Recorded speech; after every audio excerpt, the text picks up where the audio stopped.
Sometimes while you're meditating, listening to Dhamma talk, you want to hear about what you're experiencing right now, what you can do with it. Other times it's good to hear about what things could happen right now. They may not be happening yet, but when they do happen, they'll be right here. One of the major milestones in the practice is what's called the gaining of the Dhamma eye. It's also called stream entry. It's the first of the noble attainments. It's expressed in Pali. In Ginchi Samodhya Tammang Sabanta Nirota Tamanti. Whatever is subject to origination is all subject to passing away. Now some people see that simply as a statement that everything that arises passes away.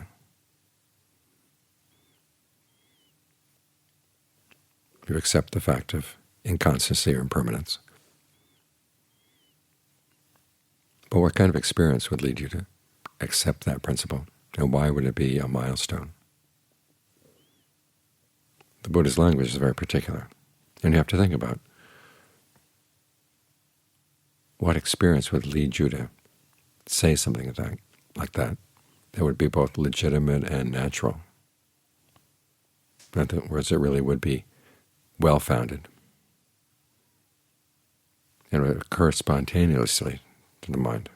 You look in the canon, there's some cases where people who already were wandering ascetics, listening to the Buddha's teachings, and it's almost always in conjunction with the Four Noble Truths, would gain this particular insight. Other times you see people have no religious background at all. They listen to the Buddha's teachings. Sometimes you give them the graduated discourse, build up to the Four Noble Truths. And this is the insight they would come away with.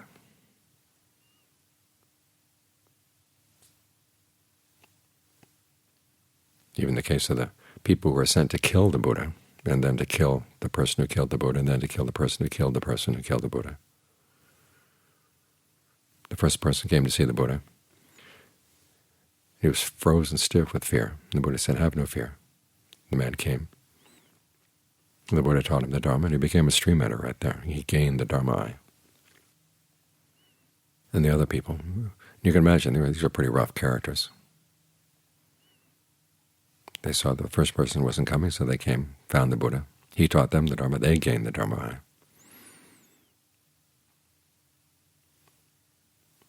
So what kind of experience would lead even people like that to come to the conclusion that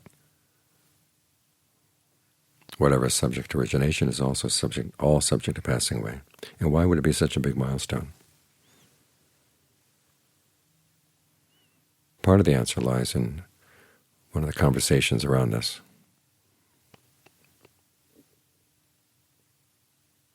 When Sariputta, who at the time was just a wanderer of another sect, heard the Dharma from Assaji, he gained the Dharma eye. He goes back and he's going to tell Moggallana, his friend. Moggallana sees him from the distance, coming. He says, your face is bright, your eyes are bright.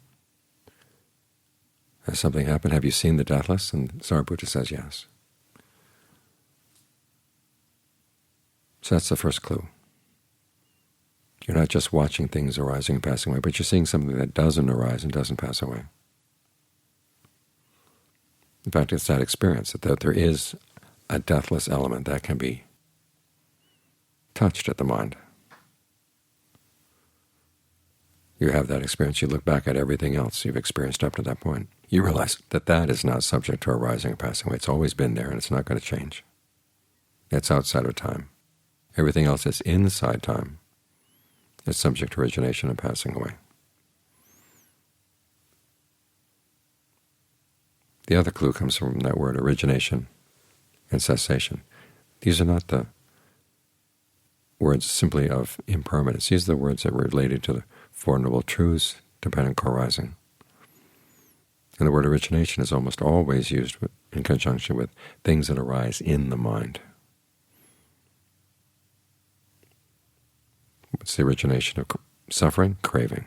Whereas craving, it's in the mind. What's the origination of the causal chain that leads to craving? It's ignorance. Again, something that comes out of the mind. You begin to realize all the other things that come out of the mind. Fabrication, name and form, consciousness, the sixth sense media, the fact that you're aware of the six senses.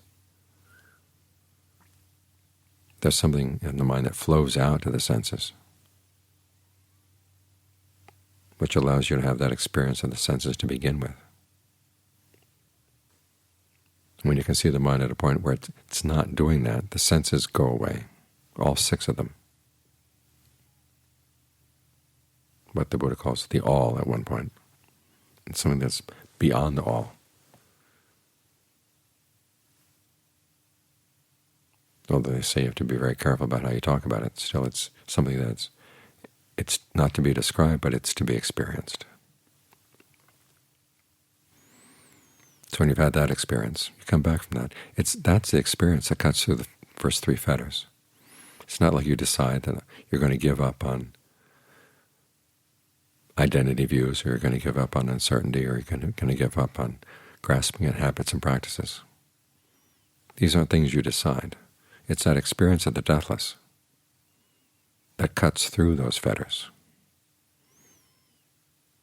Your uncertainty is gone because you realize that what the Buddha said was true. The Buddha knew what he was talking about. There really is a deathless element. And you realize how you got there. It wasn't just through obeying rules. You had to use your discernment. You had to use your concentration. You had to be really observant of what's going on in the mind when it's concentrated. And the fact that there is an awareness that has nothing to do with the aggregates. That's why you would never give your allegiance to any idea that yourself is in any way related to the aggregates, because there are no aggregates in that experience. And yet there's an awareness. You don't take that awareness as yourself. Although the problem is, if you just stay at stream entry or the other first three stages of awakening, there still is going to be a lingering sense of self. Simply that it's not identified around the aggregates, either as identical with the aggregates or possessing the aggregates or in the aggregates or containing the aggregates within it.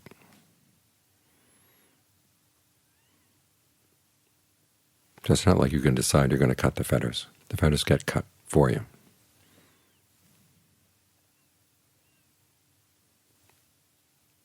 Another misunderstanding about the Dhamma is that some people say it's when you see there is no self. But again, you have to ask, what kind of experience would give you a valid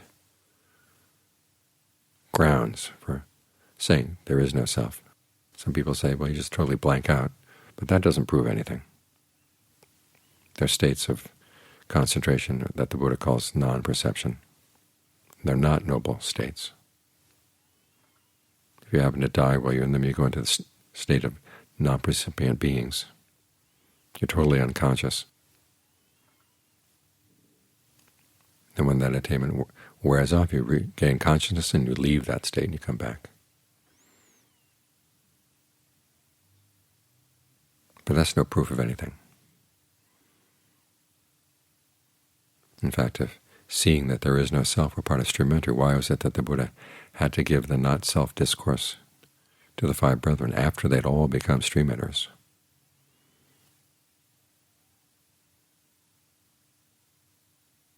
There is one passage in the canon where there's a non-returner who says, okay, you don't identify around the five aggregates, even though there still is this lingering sense of self, lingering sense of I am. He says it's like the smell of the detergent you might use to wash clothes. You wash the clothes, you wash the detergent out, but there's still some lingering scent.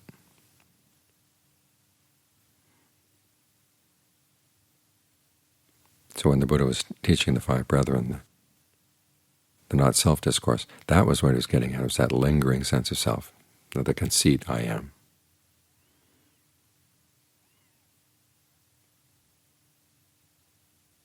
So stream entry is not simply accepting the fact of impermanence. And it's not seeing that there is no self. It's having an experience of the deathless. And you realize that it was nothing that you did. In fact, it was that moment in the present moment when you were not putting any intentional input in at all, not even the intention not to do anything. It hit you by surprise.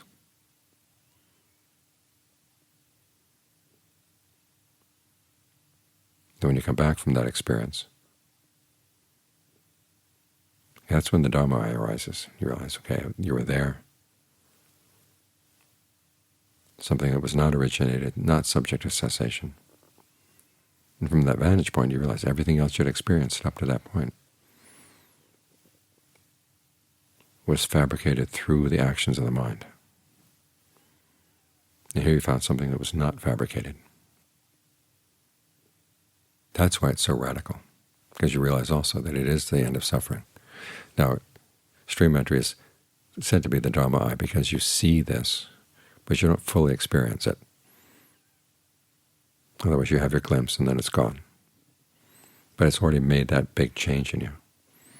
There's an analogy that's given in the account. It's like someone who sees water at the bottom of a well but doesn't drink the water, but knows it's there.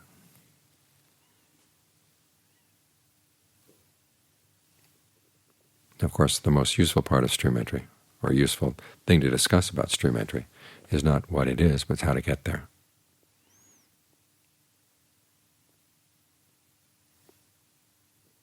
One of the most useful discussions is simply the definition of the stream, which is the Eightfold Path, Noble Eightfold Path. That's something you can do. You can't do stream entry, but you can do the path. The path takes you there. So you focus your energy there, on the path. The other discussion, of course, is the 4 factors for stream entry. You find a person of integrity. You listen to the true Dhamma. You apply appropriate attention. You practice the Dhamma in accordance with the Dhamma. That's how you get there. It's all very plain stuff.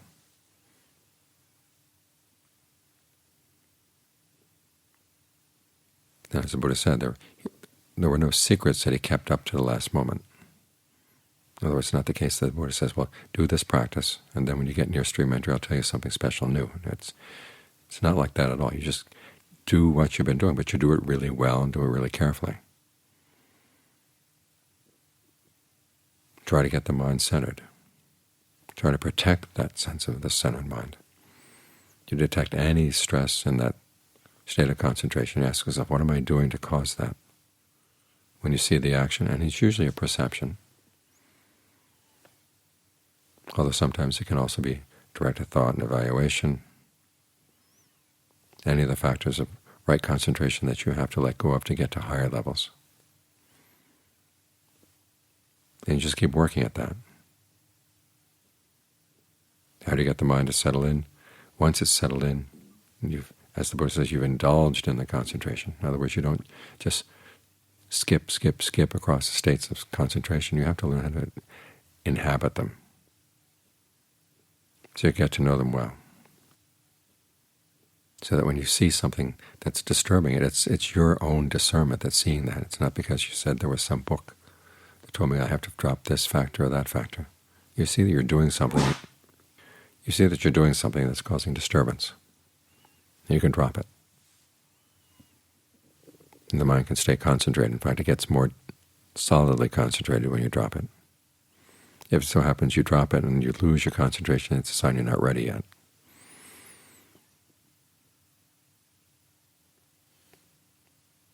But it's the same process again and again and again, just that it gets more precise. Your mindfulness gets more continuous. Your discernment gets sharper. And there comes a point when you realize if you stay where you are, there's still going to be some stress. If you move to any other state of concentration, there will also be stress. What's the alternative between staying and moving?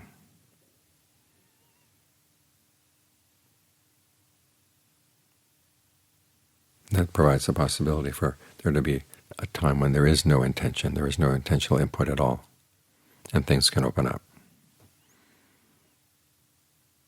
And the Dhamma gets to see.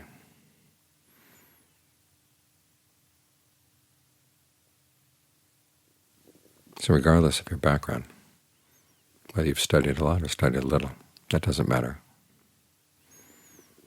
And it's not a question of simply adopting the Buddha's views and getting to the point where you agree, yes, I agree with the Buddha now. It's more that he gives you a task to do, and you do the task, and you're going to learn some important things about what is actually possible in the mind.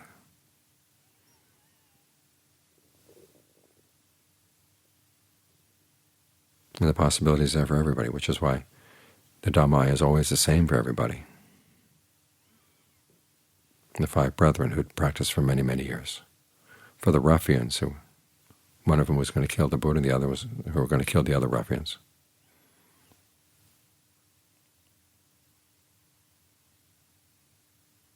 They saw the same thing.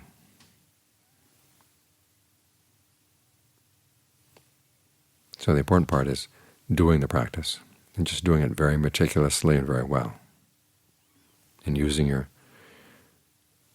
discernment, using your ingenuity to ask the right questions. And the questions are the key that will unlock things and open them up.